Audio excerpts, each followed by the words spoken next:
প্রথমে ভেবেছিলাম খুব স্বাচ্ছন্দ্যের এমপি হওয়া পর্যন্ত স্বাচ্ছন্দ্য ছিল, কিন্তু এখন কিছুটা ভয়ও আছে। কারণ হচ্ছে এটা একটা তো বড় দায়িত্ব, দুটো মন্ত্রণালয়। প্রত্যাশার জায়গাটা আসলে আমরা তরুণ প্রজন্ম থেকে শুরু করে বাংলাদেশের বিভিন্ন শ্রেণী পেশার মানুষ একটা গণতান্ত্রিক বাংলাদেশ দেখার জন্য দীর্ঘ ১.৫ দশক লড়াই সংগ্রাম করেছে।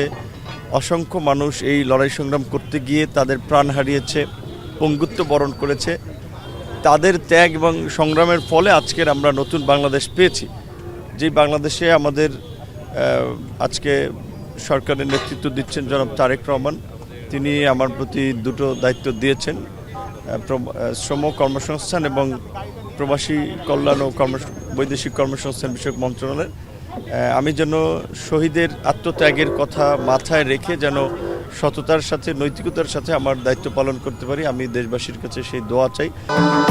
ভবিষ্যৎ হোক নিরাপদ, বিনিয়োগ হোক বিশ্বস্ত, আর আমার পছন্দ সল্ট বে। ওয়েলকাম টু সল্ট বে। এবং যেহেতু আমরা তরুণ, আমরা নবীন, কাজে আমাদের যে কোনো কাজে আমরা সকলের ইতিবাচক পরামর্শ চাই। মোট কথা হচ্ছে আসলে যেটা জনাব তারেক রহমানের একটা স্লোগান যে সবার আগে বাংলাদেশ, আসলে এটি ঠিক আমাদের সবার কাছেই সবার আগে দেশ, এবং সেই দেশকে গড়ার জন্য সবাইকে মিলেমিশে কাজ করতে হবে। কাজেই সবাই যদি ইতিবাচকভাবে সহযোগিতা করে তাহলেই কিন্তু আমরা সফল হব এবং এগিয়ে যেতে পারবো। দায়িত্বের পাল্লা ভারী হয়েছে, গ্রামের কি অবস্থা? এখন দায়িত্বের পাল্লা একদিকে যেমন সরকারের দিক থেকে একটা বড় দায়িত্ব দেওয়া হয়েছে, পাশাপাশি আমি যেই কনস্টিটিউয়েন্সি থেকে নির্বাচিত হয়েছি সেটা একেবারেই একটি দুর্গম অনুন্নত অঞ্চল, গলাচিপা দশপিনা।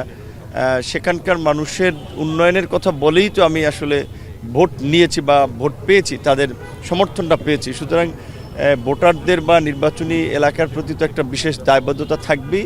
সেখানকার অবকাঠামোগত উন্নয়নের পাশাপাশি শিক্ষা এবং স্বাস্থ্যসেবা সহ সেখানকার যুবক তরুণ সহ মানুষের জন্য কর্মসংস্থান সৃষ্টি করা যায়, সেটি আমার তো একটা নির্বাচনী কমিটমেন্ট, সেটিও পূরণ করতে হবে। নাহলে তো 5 বছর পরে জনগণের কাছে ভোটের জন্য যেতে পারবো না।